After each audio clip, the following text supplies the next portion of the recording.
शुभकर्ण सिंह जी की शहादत हुई है, उन मांगों को लेकर आंदोलन जारी है। और अभी शंभू बॉर्डर पर, खनौरी बॉर्डर पर आंदोलन चल रहा है।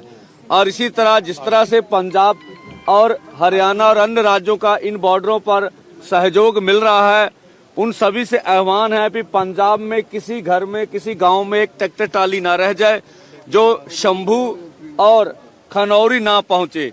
और जो आज फैसला किया है कि कल हम अखंड पाठ साहब का पाठ आरंभ करेंगे और परसों 3 मार्च को ऐतवार को जो बल्लो गांव है, इन्हा मंडी है, दाना मंडी, तो वहां अंतिम श्रद्धांजलि समागम देश के 2 बड़े फोरमों की ओर से किया जाएगा। तो सभी को हम पंजाब और हरियाणा के नजदीक के राज्यों से सभी देश के किसान मजदूर को बोलते हैं कि जितनी भी माताएं बहनें हैं, जितने भी प्यार करने वाले लोग हैं इस आंदोलन को, वो सभी अपनी हाजिरी यहाँ पर दाना मंडी बल्लो में, जिला बठिंडा में लगाएं।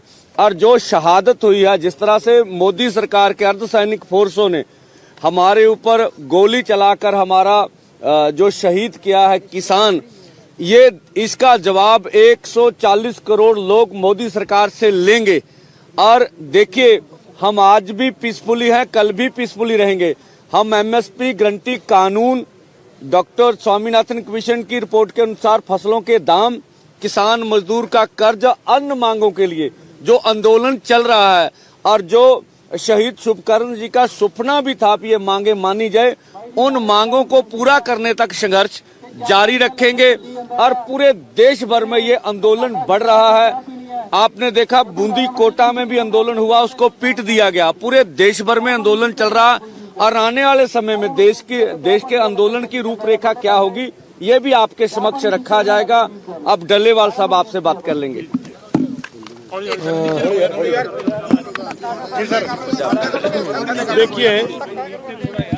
देखिए सभी, एक मिनट शांत हो जाइए। आप प्रेस वालों को मेरी हाथ जोड़ के विनती है, आप शांत रहें। आज जो यहाँ पे हम गांव बल्लो के अंदर एकत्रित हुए हैं, हमें यहाँ पे जो ये पीसी करनी पड़ रही है, आप हमारे से ज्यादा बेहतर जानते हो कि हमारे एक नौजवान शुभकर्ण सिंह किस तरीके से सरकार के जुर्म का मुकाबला उनके अपने सब्र से करता हुआ अपने प्राणों की आहुति देकर गया है। आज पूरा देश उनके इस वक्त जो समय उनके ऊपर आया है, एक एक आंख नम है। बहुत अत्यंत दुखदाई माहौल में हम सब हैं। हम ज्यादा बोलने की कोई ढेर साहब ने पूरी बात रख दी है। हमारा इतना ही है कि ये जो शुभकर्ण था, ये ठीक है, माँ ने जन्म दिया था इसकी ने, लेकिन ये अब केवल अपनी माँ का लाल नहीं रहा, ये पूरे देश के कमेरे लोगों का लाल बन चुका है। पूरे देश का ऐसा शहीद हो निबड़ा है कि हमने देखा जाए, आप भी सबको पता है इस बात का कि मेरा ख्याल है हमारी जिंदगी में तो पहली बार हुआ होगा कि किसानों के आंदोलन के दबाव के कारण सरकार को इसे शहीद का दर्जा देना पड़ा। दूसरी बात, आंदोलन का प्रेशर, आंदोलन का दबाव भी सरकार के ऊपर जैसे पड़ रहा है कि पिछले दिनों गन्ने का भाव बढ़ाना पड़ा सरकार को, और वो भी ऑफ सीजन में आकर, कभी नहीं इस टाइम में कभी नहीं बढ़ता। और हरियाणा के अंदर किसानों के कर्ज का जो ब्याज माफ करने का उन्होंने ऐलान किया। तो ये शुभकर्ण जैसे बहादुरों की इस दृढ़ता का रिजल्ट है जो निकल रहा है। और मैं ज़्यादा ना बोलते हुए इतनी बात ही कहूँगा कि अब देखिए, देशवासियों को मेरा आह्वान है कि आप लोगों का एक उलांबा था कि पंजाब के लोग आंदोलन करते करते जब 3 कानून उनके सस्पेंड हो गए थे वो वापस चले गए, जब रद्द हो गए तो वापस चले गए। आज आप सबको वही आंदोलन फिर से खड़ा कर कर दिया है और शहादत दिया हमारे एक नौजवान ने। बहुत बड़ा काम किया है। पूरे देश की ये जिम्मेदारी बनती है कि पूरा देश इस आंदोलन में पहले से भी ज्यादा ताकत से इस मैदान में उतरे, ताकि जैसी ये सरकार है ऐसी सरकार को सबक सिखाया जा सके। क्योंकि जिस तरीके से सरकार पेश आ रही है, हमारे युवा प्रितपाल सिंह को देखना हो तो देखिए कैसे तरीके से वो वहां से अगवा कर लेकर गए हैं।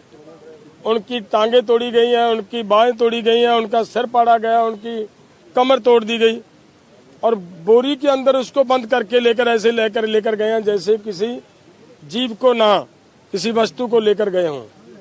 और मैं हमारी माननीय हाई कोर्ट से भी इस बात की अपील करता हूं कि इनके ऊपर तुरंत संज्ञान लिया जाए। और पंजाब गवर्नमेंट को मैंने पहले भी हमने लिख कर भेजा है, दोबारा फिर से आज ये कह रहा हूं कि सरकार जिस तरीके से बर्बरता से हमारे लोगों के साथ पेश आ रही है, तो उनके खिलाफ जिन्होंने ऐसी घटनाओं को जन्म दिया, हमारे ट्रैक्टर तोड़े गए हैं, हमारे एक युवा को उठाकर लेकर गए हैं। इतने से काम नहीं चलेगा कि हम ये कह दें कि देखिए शुभकर्ण के मामले में तो एफआईआर दर्ज होगी। एफआईआर दर्ज करना अभी दूसरी एफआईआर दर्ज करना बाकी है। जो हमारे नौजवान प्रितपाल को उठाकर लेकर गए हैं, और ये हमारी मांग है सरकार से कि उनके ऊपर भी मुकदमा अगवा किए का मुकदमा दर्ज होना चाहिए। ये सब हमारी बातें हैं। लेकिन फिर मैं लास्ट में ये कहना चाहूँगा कि जो हमारा शहीद शुभकर्ण वो केवल हमारा नहीं रहा, एक जमात का नहीं रहा, वो पूरे देश का, किसान परिवार का, कमेरा परिवारों का वो शहीद बन चुका है। जब 3 तारीख को उनका अंतिम अरदास की जाएगी यहीं बल्लो गांव के अनाज मंडी के अंदर, तो मैं निवेदन करूंगा सभी संगठनों को, सभी भाइयों को, एक एक व्यक्ति को अपना फर्ज समझते हुए उनकी अंतिम अरदास में आकर शामिल हों, ताकि अरदास की एक बड़ी ताकत हुआ करती है।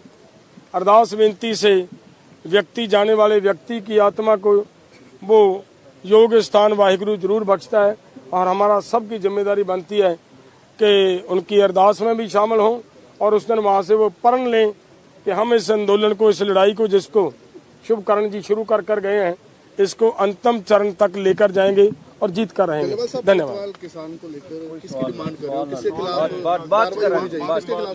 देखिए, मैंने ये कहा है कि जैसे पहले उनको उठाकर लेकर गए हैं, उनके खिलाफ कार्रवाई की हमारी मांग है और वो हम मांग कर रहे हैं।